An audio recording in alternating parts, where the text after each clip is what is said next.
The MLB Gambling Podcast on the Sports Gambling Podcast Network is brought to you by Edge Booth. Thinking of a better sign up today. Edge is the pepper credit when you sign up to get a free Refs Harris t-shirt. Go to claim your shirt at sportsgambling.com/refs. And welcome everybody to the MLB Gambling Podcast here on the Sports Gambling Podcast Network. It is currently Thursday afternoon, June 12th. Here to break down the games for Friday. I'm Road Episode Scott Reichel, once again joined by Lonte, and together we're going to break down the games for tomorrow. Lonte, how's it going with you? Couple of day games, not a lot, but still something. And of course, you have golf going on. But how's your day going so far? Pretty good, man. Got some got to watch some baseball, some golf, so going pretty good. Looking forward to some new series getting underway. Yeah, definitely should be interesting. Saw a couple of games already go final. I saw the Rangers score 16 runs. They were my dog today, so that was definitely nice for the podcast. Mets did win 4-3 against the Nationals. Saw Senga got injured. We'll see if he is seriously injured or not. And the Rockies still suck as the Giants lead 7-3. Senzatella, still not good. So there you go. But either way, point is that's all we have for the games so far that went final. A couple of games that are going to be starting within the next hour and a half or so, or 2 hours. But either way, a point is time to move on into the games for Friday. Before we get into the actual games for the card, a reminder that you could also check out all the picks and podcasts for SGPN in one easy location because you can check out the app that we have. Got all the free picks and podcasts for the Stanley Cup, College Baseball World Series, NBA Finals, and the SGPN app. Get it wherever you do. Get your apps. Anyway, time to move on into the games here for Friday, starting off with the first game between the Pirates and the Cubs. 2:20 start time, and you have Skeens against Horton. Cubs are minus 110, Pirates are minus 110. For the over-under in this game, I see the line being set at 7.5. Now, I have to check out the actual wind because it is Wrigley Field we're talking about, and you have Skeens pitching. So for the actual wind for this matchup, looking at it quickly, wind is blowing about right to left, a little bit out, nothing extreme though in Wrigley. But the question is, Pittsburgh's been good lately. The Cubs have been fine, but the Cubs are the better team. Skeens, we know, is the king of the no decision at this point, even though he's been great for about 2 weeks, or I should say 2 months straight or a month straight. So I'll ask you for this one because I think the blind play might be Pittsburgh first 5. But for the full game, it's tricky because Pittsburgh just can't score enough runs for the guy. So I'll go with the under, and I'll go with Pittsburgh first 5. Yeah, so I like Chicago. I know Pittsburgh's been playing a little bit better. And you talked about Skeens. I mean, he's been going deeper into games. He's had at least 8 innings pitched in, 3 of his last 5. But he's only had 1 win in his last 8 starts, but 1.81 ERA in that span. Cubs did touch him up a little bit. He had 4 earned. All of those were home runs. All of those were via home runs. 4 walks versus them in the May start. Chicago was 2-1 in that series. They scored 9, 8, and 3 runs. So pretty familiar there. Like you said, they've been okay, 500 last 10. They returned home from a 3-series road trip, so that could give them, a little bit of relief there, not being on the road. Horton's hit rate's been a bit high. He hasn't been horrible. His hit rate's just been a bit high. But can Pittsburgh hit is the big question. So I'm going to take the Cubs, better team at home. Obviously, it's going to take, I think, 2 runs. If you can get 2 runs off Skeens, which is pretty tough nowadays, I think the Cubs can get them. But Cubs offense is it's kind of just trending right where you need it to be, one of the best in the majors. But I think they'll be able to get the Skeens. They've seen them before. So I'm going to take the Cubs at a cheap price at home. Yeah, I think at the end of the day, you basically ask the question, will the Pirates offense hit? I'm assuming no, but if they score potentially 3 runs, that might be enough. Do they get to 3? I don't know. So that's why I like the under in this game. That's my first choice. Moving on to the next game, you have the Marlins against the Nationals. Now, for this matchup, you have Cabrera against Parker. For the money line, I see the Nationals minus 130. I see the Marlins at plus 110. For the over-under in this game, I see 9 as the number. So Cabrera's had a pretty interesting season because he was really bad early. He got injured, came back, and he's actually been really good. He's given up 1 earned in his last 3 starts combined. Did not go much distance, though, against the Rays. Did give up 3 runs, but only 1 of them were earned. But he has been pretty good lately. As for Parker, not that great. 4-6, a 4.44 ERA, but he did pitch better last start. 6 innings, 1 earned run against the Rangers, but the Nationals have lost 3 straight starts that he's made by at least 2 runs. For this matchup, though, I think it's kind of tricky because I do think that the Nationals, I can understand why they're favored because they are the better team. But based on the starting pitcher here, I might go back to first 5. I might go with the Marlins again. But I do think that the plus money is appealing with Cabrera. I'll go with the Marlins first 5 money line. Yeah, I agree with that. I'll take Miami for the full game. I mean, they took 2 of 3 in the April series. You talked about Cabrera being really good recently. He's allowed 2 or less in 3 straight on the road, so really good form on the road. Washington's been inconsistent but feisty is what I have. But again, you talked about it with the pitching. Like he had a good outing, but prior to that, it was like poor performance after poor performance. So nothing to really write home about. So I like Miami first 5 full game. They hit the ball pretty well on the road. They hit lefties okay.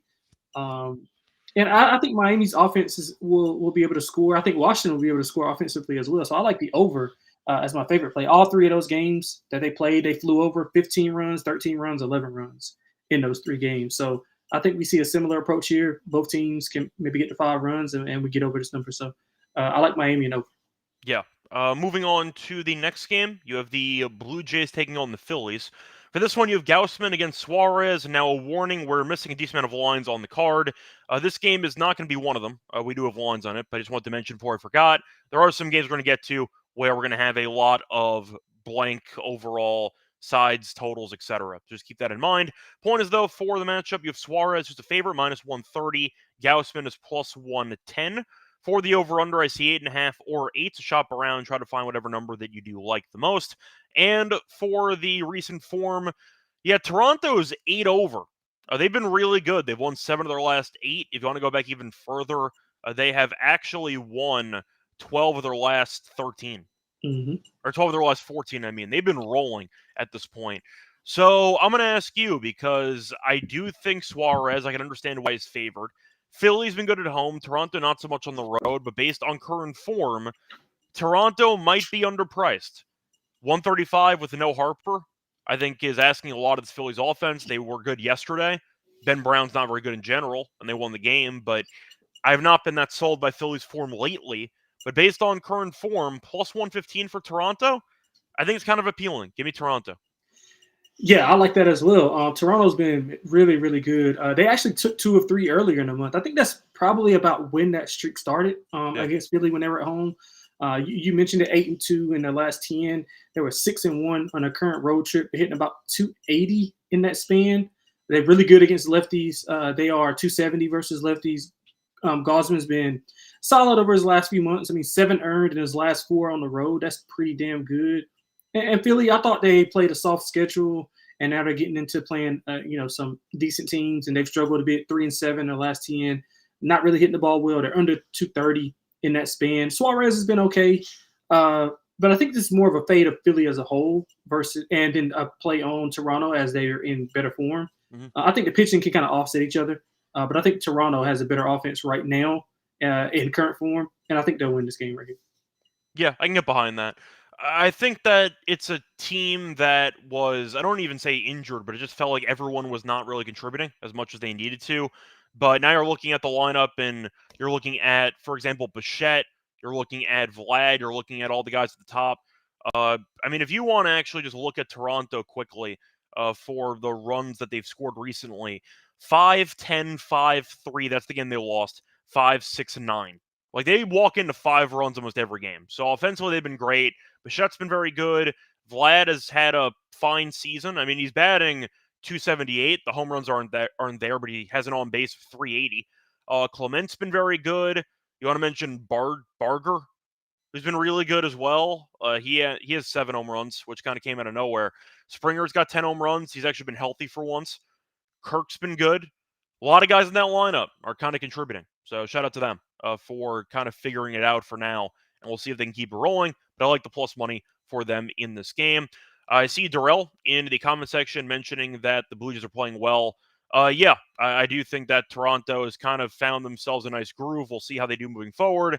And yeah, overall can't complain too much. We'll see if they keep it rolling here for this game on Friday. Moving on to the Angels against the Orioles. Now, for this game, the Angels actually playing decent baseball recently. You have Kachanowicz against Morton. For the money line, Baltimore minus 165. Angels are plus 140. For the over-under in this game, I see the line being set at 10. Morton had figured it out for a little bit. Then he went back to being Morton because he was really bad against the A's. 2 1/3, 4 runs, but they won the game. 7-4, so that means anything. Kachanowicz, I think, is not very good anyway. In fact, he's quite bad. So I understand why the total is at 10. I like the over anyway in this game because I don't trust either pitcher to do anything. And I can understand maybe a little bit more faith in Morton than in Kachanowicz. Minus 165 with Baltimore. I mean, that's just inexcusable. Give me the Angels on principle on the money line at plus 140. Yeah, price wise, a little bit above what I want to take. The Angels, I think we talked about it, me and you, and both me and Mal as well. Like the Angels go on these skids where they're, they lose 3 of 10 and then they win 7 of 10. And right now they're on the high end of that. They've won 7 of 10. They will be losing like 8 of 9 at some point in the next month, but not yet. Yeah. So, you just got to time it and figure it out. And they're not really hitting the ball well, which initially is how, some of those streaks start, is they're hitting the ball pretty well. But they're hitting like under 230 in that 10-game span. But the thing that's kind of catapulted them is their bullpen, which has been really, really good over the last 10. I think the ERA is under 3 in the last 10. Baltimore's looked better. I mean, they took 2 of 3 versus in LA versus the Angels in May. They've won 7 of 10. I don't trust Morton either.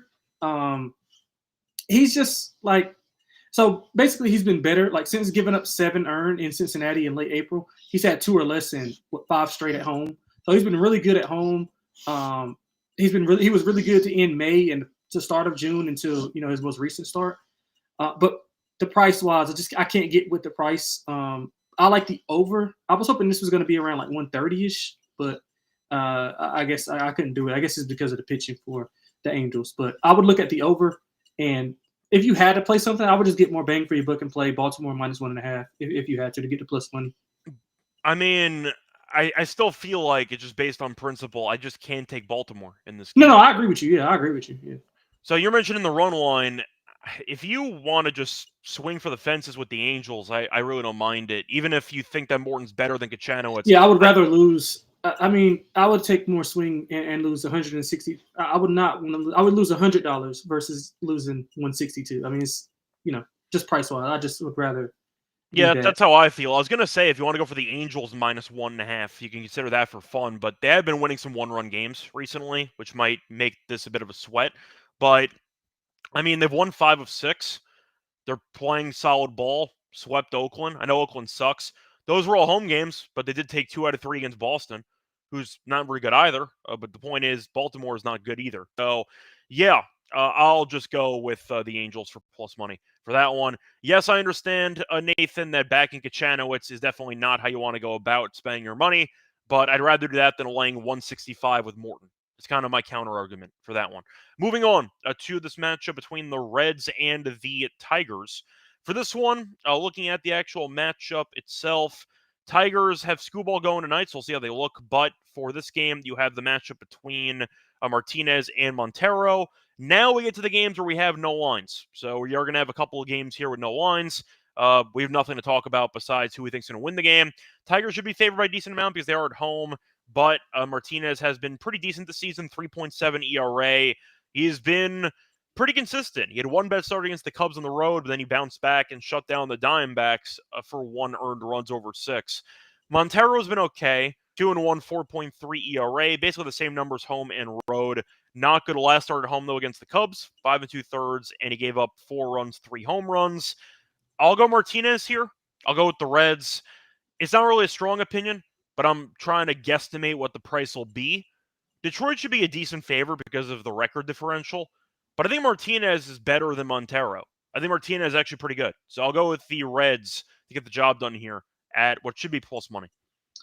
Yeah, I'm going to take Detroit. I think we just got to – I think both pitchers pretty much cancel each other out. I mean, both have been up and down over the past whatever many starts. I mean, Martinez's hit rate has been up over the last handful of starts. I mean, he's allowed 6+ in 3 straight hits, that is. He's allowing a lot of contact, under 4 Ks in 4 of his last 5. Detroit at home is a different beast. I think they'll be able to score runs here. They're 6-4 in the last 10. They've just been staying steady. They don't get too up, they don't get too down. They're pretty much in this 6-4, 7-3, maybe 5-5 range. So I think that's a sign of a really good team. They play well at home. Montero's been fine. I mean, I don't think he's good. I don't think he's bad. I think he's just pretty much average. So I think with an average pitcher, Cincinnati's playing much better as of late. They've won 5 of their last 6. They look good and efficient on both sides. But again, Detroit at home is a different animal. So I'm going to take Detroit at home. Granted, if it's a decent price. Yeah. Once again, apologies, we have no lines, but it is what it is. Before we get into the remainder of the slate for the Friday card, a reminder that we are brought to you by EdgeBoost, for the first ever bank of bettors, ensuring that all your gambling transactions are approved. No uses, fees, and no minimums. Cash rewards as well. Partisan approval. For the pod sign up today, Edge's have code SGPN when you sign up. You also get a free Terrorist t-shirt. Claim your free shirt by going to sportsgambling.com/refs to claim your free shirt. We're also brought to you by Circa, because they are still hosting the Ultimate Fantasy Football giveaway, because if you want to try to have a great fantasy football experience, don't forget to enter the contest. Circa Resort and Casino in Las Vegas. With the ultimate experience for a 12-person league, the draft in Vegas, to be treated like VIPs for your stay.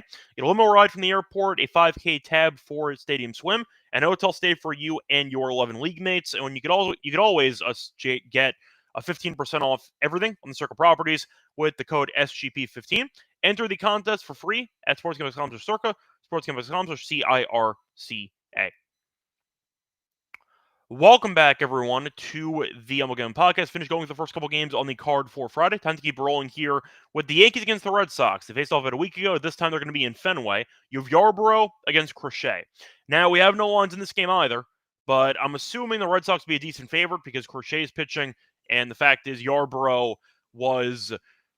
how would you describe his performance against the Red Sox? Not good? Is that a way to describe it? not very appealing. He was really bad. 4 innings, 8 earned, so it's fine. Point is, though, for this matchup, I'm assuming Boston's a decent favorite. We saw them just beat the Yankees 2 out of 3 in Yankee Stadium, but the Red Sox still not very good at this point in time. So I don't know what the odds are, but I don't really want to back Yarbrough. So, yeah, we'll see what the price opens up at, but it's probably going to be Boston as a decent favorite.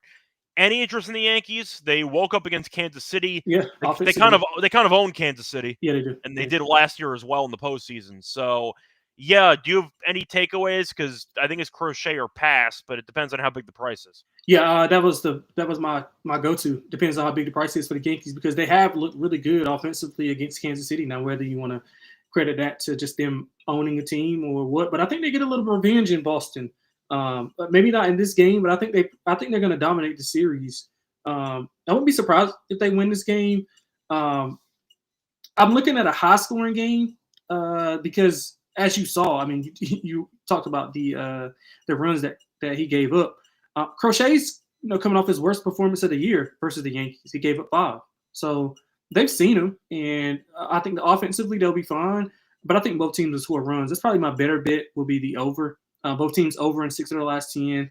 They both scored 6+ runs in 6 of those 10 games. So similar offensive archetypes. Crochet's been a strikeout monster. 32 Ks in his last 3. Yeah, Dime versus the Yankees. But I do think both. I mean, they got the familiarity there. I think both teams will be able to score. If the price is big enough, I'll be on the Yankees. That's for sure. Yeah, I mean, it depends on. It's kind of a balancing act, because if you want to take Boston, you probably want them at like minus 135 or something, but like higher than that's a bit dangerous. It will be higher than that. So it's probably Red Sox first 5 or nothing, because I do not want this bullpen at all.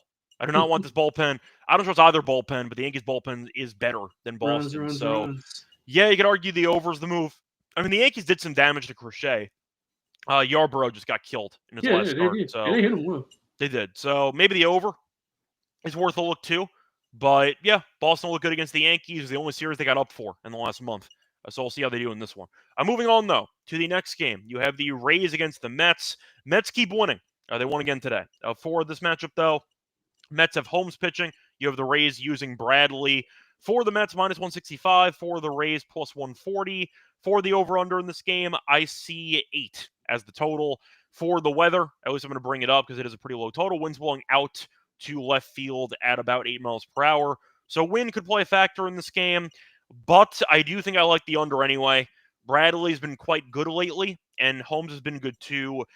The Mets are 27-7 at home, so it's either going to be backing the, once again, Mets probably on the run line or taking them to just win the game, or you're looking at maybe the over the under, but tough to bet against the Mets in Citi Field. Bradley did get shelled against the Marlins last time out, but before that, he was really good for a couple starts in a row. I'll pick the bounce back, but I think the Mets probably win the game. Mets -1.5 and just find a way to win again because they win every home game. That's kind of where I'm going, but what do you like? I like Tampa, man. I like Tampa in this spot. I don't really – the Mets, they've been winning games. I think if you look at their schedule, it's a soft schedule. Now, credit, they only can play who's in front of them, but soft schedule nonetheless. They've won 8 of 10. Outside of the Dodgers, I mean, they split with the Dodgers, but everybody else has been dominating. If you just look at the schedule, it's not a ton of substance there. Holmes, he's been okay outside of some home run issues. A lot of multi-home runs in 3 of his last 5. A little inconsistent in his home starts. Bradley, you mentioned coming off his worst start of the year. Solid prior to that, though. He threw 7 scoreless in his last road start. So I think he'll be ready to go. Tampa's, believe it or not, Tampa's owned the Mets. They've won 8 of the last 10 against the Mets. And, Tampa's been pretty good. I think they've won 6 of 10. They're not really hitting the ball well, still winning games. I'm going to take Tampa here in a good spot. I think Tampa is live to win this game and the series. I think they're live to win the game, too. I just have a hard time just picking against the Mets when they're this good at home. That's kind of where I'm at for this one. Moving on, though, to the Rockies, who are losing again. What else is new? Against the Braves, who are not very good. For the matchup itself, you have Marquez against Elder. Braves are -275. The Rockies are +225. And the over-under in this game is, let me just quickly see it. It is at 9 for this game. Now, Marquez has not been good. A 2.87 ERA. Elder's off a great start randomly, as he has a 4.08 ERA, but last starts, 8 innings, 1 run, 12 strikeouts against the Giants. And guess what? They lost the game anyway. They've lost 4 straight that Elder's appeared in. Yeah, look, I know the Rockies are terrible, and I get Atlanta is above 500 despite being 9 games under. I can't lay 275. I see 300 in some spots. I can't do it. Jesus. Give me the Rockies at +245. Let's get weird with it. Yeah, that would be the only place I look. Marquez hasn't been bad as of late. His last three of his last 4 starts has been decent, but it gets bad when he goes on the road. He's given up 5+ and 6 straight on the road. For the record, by the way, you can find the +1.5 on Colorado at +114. You could find the -1.5 for Atlanta at -135. I'll go with the Rockies +1.5 at +money. I like that as well. I like the over as well. I think both teams will be able to score. Yeah. Elder was really good last start. I'll just dare him to go well once again. So it's Atlanta based on that price. I can't lay 300 with that team. I just can't do it. So that's where I'm at for this one.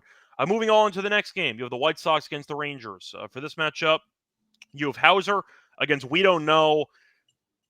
Texas, though, 3 under, but they're 7 over at home. And the White Sox are 22 under, and they are 20 under on the road. So Texas was having a pretty good series against the Twins. I believe they've won 4 of their last 5. They've been playing pretty well. For this matchup, though, we have no lines. We don't know who's pitching for Texas, so we're kind of stuck here. I'll ask you, though, because Hauser's been really good this season. Mm-hmm. But the White Sox, we know, have been really bad on the road. So I'll ask you, what price do you need on Texas to take them? Because they might be a decent favorite. You could argue too much of a favorite. Yeah, I think it's going to be DeGrom that's going, if I'm not mistaken. If it's DeGrom, it's going to be probably in the 2s. Yeah, and I'm going to take the White Sox. I'm going to take a swing with the White Sox. They took 2 of 3 in late May versus this team. They've been feisty, 500 in the last 10. They've 5-5 in the last 10. They've been in a lot of games. You talked about Hauser, pretty good. 3 combined on the road and 2 starts. So he's been really good. I know Texas kind of got their offense going this week, earlier in the week. But do you trust it to kind of keep going? I think Hauser's been okay. I'm going to take a shot with the first 5 in full game for Texas. For the White Sox in Texas. Yeah, I think it depends on price, but I'm considering Texas run line for me. It might just come down to how Texas has actually been hitting lately. And the fact that they actually realized that getting on base is a good thing. It took them a couple months. They started hitting a bit better. But, yeah, I might go Rangers -1.5. We'll see who's pitching. But it should be DeGrom. We'll see. Yeah, I'll be on under as well. Yeah, I like the under, too, for this game. Moving on to the Twins against the Astros. Now, for this game, you have Paddock against Gordon. For this matchup, we have no lines for some reason. We know who's pitching, so I don't really get it. But either way, we have no lines. Minnesota, though, has been bad on the road. They're 4 under. The Astros have been really good at home. They are 23-13 at home. Gordon, though, has been worse than Paddock. So what do you like in this game? I'm assuming Houston will be favored. Probably not by a lot. Paddock's been better than Gordon, but I think I would consider swinging with Paddock's plus money. Paddock has been good. Yeah, I'll take Houston at home, man. I mean, Gordon's coming off his best start of his young career. Houston's been pretty steady. They're comfortable. They played this team back in April. They took 2 of 3. They've won 6 of their last 10. I don't really trust Paddock. I mean, he's been okay. 4 quality starts in his last 6, 1.85 ERA in that span. He hasn't allowed more than 3 earned in 12 straight. Low K rate, though. That kind of bothers me. Doesn't have a ton of swing and miss stuff. Yeah, but once again, you just said he's allowed less than 4 earned in 12 straight. Yes. Imagine if I said that preseason, that would be involving Chris Paddock. Right. Like, that's wild, but he's actually had a good year. Yeah, he has. But he doesn't have a lot of strikeout stuff. He does give up contact. Yeah, he doesn't. And I think Houston can capitalize there, which is the biggest red flag that I have for Minnesota. Minnesota's been 500 in the last 10, but I think Houston's ascending a little bit more. Gordon's been fine. So I think we see Houston impose their will. I think we see a lot of hits by Houston. And once they get guys on base, I think they're one of the best at converting. So I like Houston at home. Yeah, I don't mind the hits prop. Yeah, granted that it's a good price now. I'm not going to lay like 180. I don't mind the hits prop. I think that Paddock can potentially battle and find a way through, but he's still going to give up contact. I agree with you on that. So maybe the hits are worth a look there, but we have no lines. Nothing else to really talk about. Moving on, you have the Athletics against the Royals. For this game, you have Severino against Waka. For some reason, we also have no lines in this game. I don't really get it, but Waka's been pretty good this season, 3.01 ERA. Severino has been quite bad, 4.77 ERA, but his home road splits are still hilarious. His home numbers are really bad, a 7.1 ERA, so 0-6 record, 7.1 ERA. On the road, he's made 5 starts, 31 innings. Do you want to guess his ERA? Well, I have it in my notes. So, well, I don't have the exact number, but he's only allowed like 3 earned on the road. He's allowed 3 earned runs. He has an ERA on the road of 0.87. Yeah. I know. So once again, at home his ERA starts with a 7. On the road his ERA starts with a 0. So based on that, he should go pretty well in this matchup. I know Rooker had 2 home runs yesterday. Didn't matter. They lost anyway. Really good, Kansas City can't hit. I like the under, whatever the line's going to be. I'm hoping it'll be a high number because Severino's overall numbers don't look great, but he's great on the road. So give me the under in this matchup. Yeah, I like the under as well. I'm thinking that if it's because if you look at their metrics, like hitting wise, the A's are pretty good hitting the ball. Kansas City's been lights out hitting the ball as of late. Going into the Yankee series, they have been hitting the ball like one of the best over the last 10 games. It is Waka still going, right? Yeah. As far as I know, it's still Waka. Yeah, Waka's been lights out at home, man. 3 earned combined in his last 5 starts. So I think the under is going to be one of the best plays. And being that we have, 2 offenses that are have trended well, I think we might get a higher number. So if we can get like an 8.5, I'm smashing the under on that. Yeah, I think that's definitely a number I'd be looking for as well. Moving on to the Cardinals against the Brewers. Now for this matchup, you have the pitchers, which are Fetty against Peralta. We have lines. That's a good sign. Milwaukee's minus 160. You have the Cardinals at plus 135. For the over-under in this game, I see 7.5. Now, Fetty has been a pitcher that I really can't figure out. When I need him to be bad, he's good. And when I need him to be good, he's bad. So I can't figure him out at all. Peralta's pretty consistent. He's a good pitcher who does not go as much length as you'd hope for, but he's been very good lately. And he last start gave up 1 hit in his 6 innings against the Padres, so we'll see how he goes in this one. But for the matchup itself, I think 160 feels a bit high. Yeah. I understand it. The Cardinals have lost 4 in a row. They have been playing bad baseball lately. So if you want to ride the hot hand and maybe go with Milwaukee, I can understand it, but I just think the price feels a bit steep. Do you trust Fetty in this matchup? His numbers are okay, 3.54 ERA, and he has given up 2 runs in his last 2 starts combined. But he does pitch at contact, which can be a bit problematic. Yeah. Maybe first 5 under 4.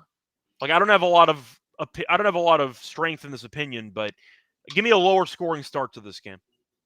Yeah, I don't have a ton of stuff on this game either. My thing is, I think the cutoff I would probably lay like 135.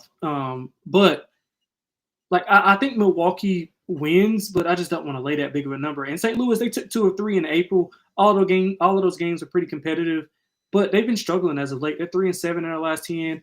Most of those are at home, where we know they are really good at.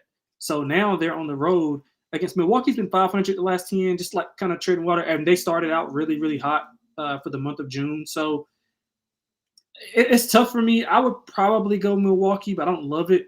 Just St. Louis just trending in the wrong direction, and they're on the road. That's kind of a bad formula for me. So I would probably just end up laying the 160 if I had to. But thank God we don't have to. Yeah, I'm on the same page. There's really no interest I have in betting this game, so just to be clear. But we're going to talk about every game. So there you go. Moving on to the next game on the card, you have the Padres against the Diamondbacks. So for this matchup, you have Kolek against Nelson. The Diamondbacks are minus 130. The Padres are plus 110. Kolek's been good, 3-1, 3 ERA. Nelson 2-2, 4.6 ERA. Kolek's given up no runs in 2 straight starts, so that's a good sign. For Nelson, he was really bad last start. 3 innings, 7 runs against the Reds, but he has been a lot better at home. 2.67 ERA. Diamondbacks, going through the actual recent form, have won 3 in a row, so ended up sweeping the Mariners, who have not been playing well either. So we'll see how they look, but technically they have won 7 of their last 10. So keep that in mind. For this matchup, though, do I want to lay 130 with Diamondbacks for this game? The over-under, by the way, is set at 9 for this game, or 9.5. Thought about the under 9.5, but do I trust Nelson? Not really. That's kind of where I'm at. I consider the under in this game. 9.5 feels a bit high, but the Diamondbacks bullpen's really bad. So maybe first 5 under in this game. Yeah, so I love the under. I like San Diego in the game. If you just from an under perspective, Nelson 10 2/3 scoreless innings pitch streak at home. He's coming off his worst start of the year, 1.72 ERA since April 16th start. So he's been really good form. And if you look at Arizona, they've been playing some really good baseball. You talked about them winning 7 of their last 10. In their last 3 games, 23 combined runs scored. So they've been playing complimentary baseball. San Diego on the other side, 500 last 10. I haven't been really impressed with them, but they have played a tough schedule. Offense is still a bit up and down. I like Kolek. He's got low K numbers, some walk issues that he kind of needs to work through. But outside of that, I mean, he's 16 2/3 scoreless streak. He allowed 6 in the first versus Miami and did nothing since. So he's been really good. 11 1/3 scoreless on the road. I think we see a 3-2 type of game. And I think San Diego wins 3-2. So I'm going to take San Diego and under. Yeah, I think we're on the same page there. Moving on to the Guardians against the Mariners. So for this game, you have Williams against Castillo. For the pricing, we have no lines. So there you go. I'll ask you for this game because Seattle's been struggling a bit lately. Yeah. As for Cleveland, they had a decent series against the Reds, and not great. They lost 2 out of 3. Did win the final game 11-2.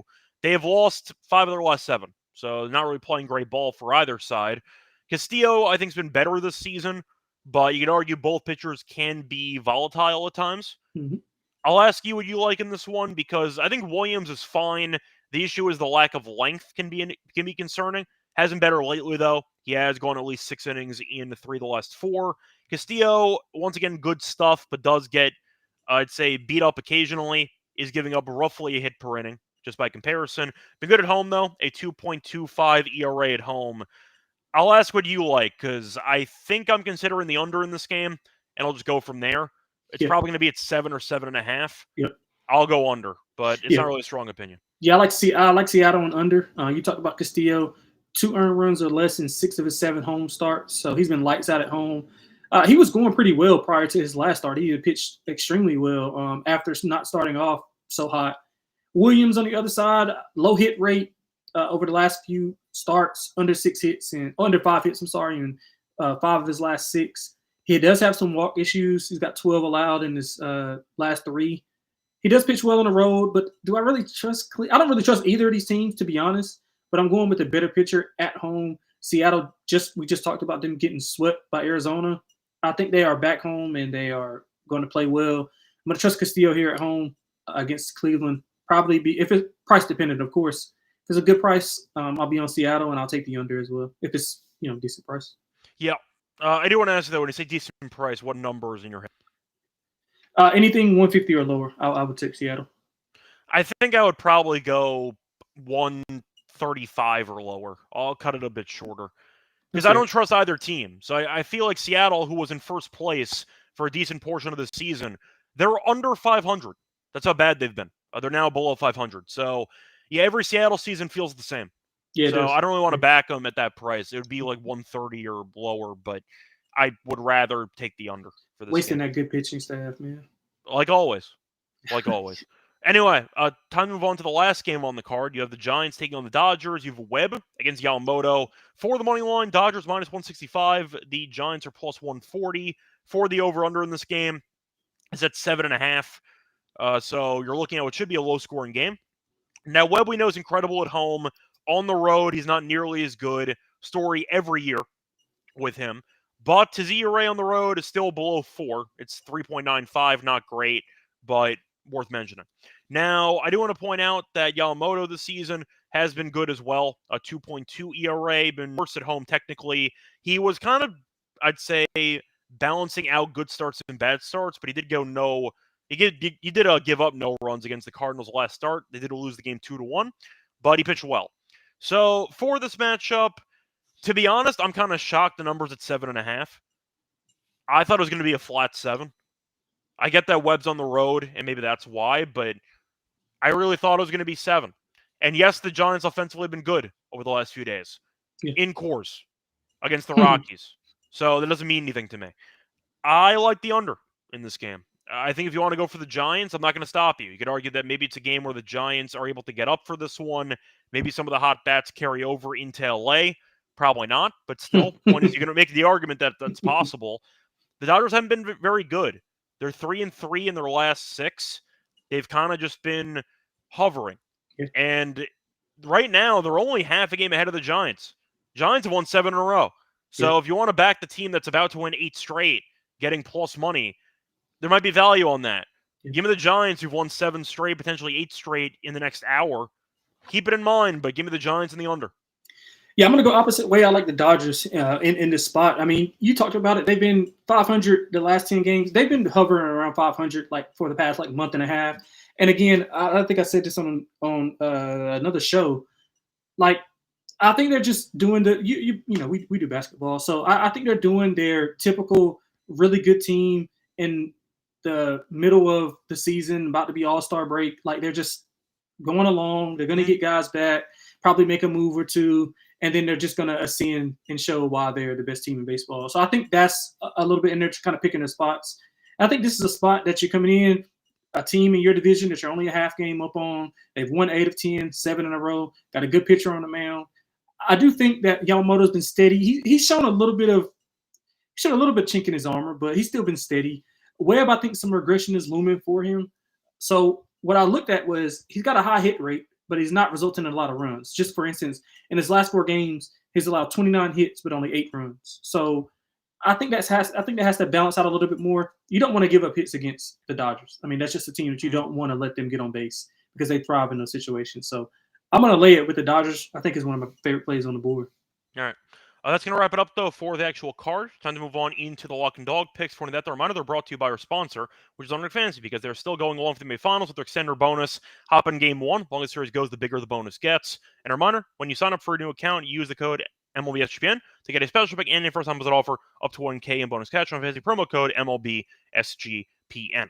We're also brought to you by Rhythm, because you've heard us talk about them before. They just dropped a game-changing feature called Power Trends and Detective Patterns, where Rhythm's models can consistently win, and they also bring you a high ROI. They're available every day, so check out Rhythm for the Power Trends updated every day, and no touts, no noise, just clean data back picks. Download the Rhythm app, check out Power Trends, start betting smarter. Get the 7-day free trial, though, to try out the actual platform for a week. Go to sportsgamblingpodcast.com/rhythm to get the free trial. We're also brought to you by MyBookie, because MyBookie is a place for every sport. They have the NBA playoffs. They have the Stanley Cup final. They have baseball. They have UFC. They have the US Open for golf, if you want to be betting on that as well. Don't forget to check out MyBookie at a ton of locations. Use crypto for instant payouts. Use a positive sign-up for an account. Use the code SGPN. They get a warning the match up to $1K. Terms and conditions MyBookie.ag, promo code SGPN. Welcome back, everyone, to the MLB Gambling Podcast. Finish going through every game on the Friday card times. Move on into the lock and dog picks. Lonte, let you go first. What's going to be your lock and dog for the show? Yeah, so let's go with a total. We're going to go with over 9 in that Washington-Miami game. I think that's both one that we liked. I think we see a lot of runs. Both pitchers can be volatile. I mean, Miami, like I said, they scored a ton of runs, 15, 13, and 11 in their 3 games. I don't really see a ton of defense being played. So I think we see a lot of runs in that game. So let's go over 9 there. For the dog, we just talked about it. I love the Dodgers. So I'm going to take the -1.5 plus 130. I think they're in a good spot to get up against a divisional opponent, trying to flex their muscles a little bit after going, being subpar over the last, month and a half, 2 months. So Dodgers -1.5 plus 130 is going to be the dog. Yeah, I'm just quickly seeing if a play that I'm considering actually has lines for the first 5. It does not. Thought about looking at the Skeens option, but that's not available. And I don't want to trust Pittsburgh to win a game because we know that team stinks. So for the lock, I'm going to have to pivot to something else. Did I want the under in the Padres game? I thought about it, but I mean, a couple games I was interested in having no lines, which is pretty annoying. So, you know what? I think I'll go for it. Yeah.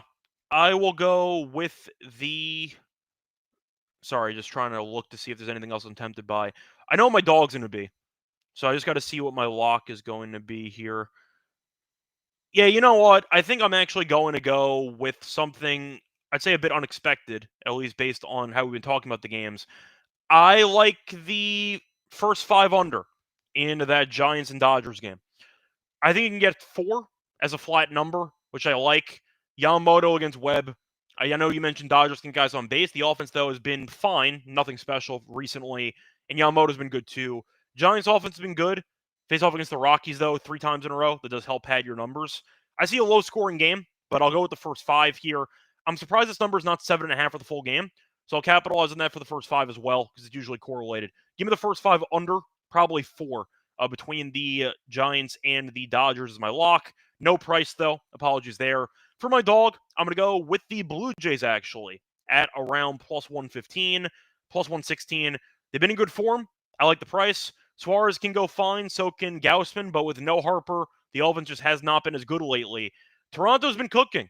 They've been really good lately. Give me a team in good form at plus 116 as my dog for the show. Anyway, home run picks. Lonte, you want to mention anybody? Like Matt Olson tomorrow against he's playing against the Rockies. Yeah, he's playing against the Rockies. He's got a 5-game hit streak going. He hit a home run last week against Milwaukee. They're back home after a couple game road trip where he hit the ball pretty well. So I think Matt Olson's going to go yard tomorrow. Okay, for mine, I'm going to go with. I know which game. I got to figure out which guy I want to do. Yeah, give me Gunnar Henderson. I like that. He's been in pretty good form lately. He's had multiple hits in 3 of the last 4 games.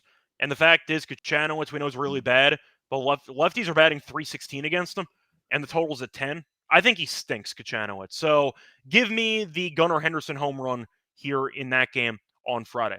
And that's going to wrap it up for the show. We'll be back once again tomorrow to get into the Saturday games, but I'm once again available on Twitter at Reichel Radio. Find Lonte available on Twitter at XXLonteXX. We'll back for the MLB show tomorrow. You also have an NBA show with Lonte and Terrell in about an hour and change, so check that out as well. Till next time, good luck to all of you and all of your bats. Bye, everyone.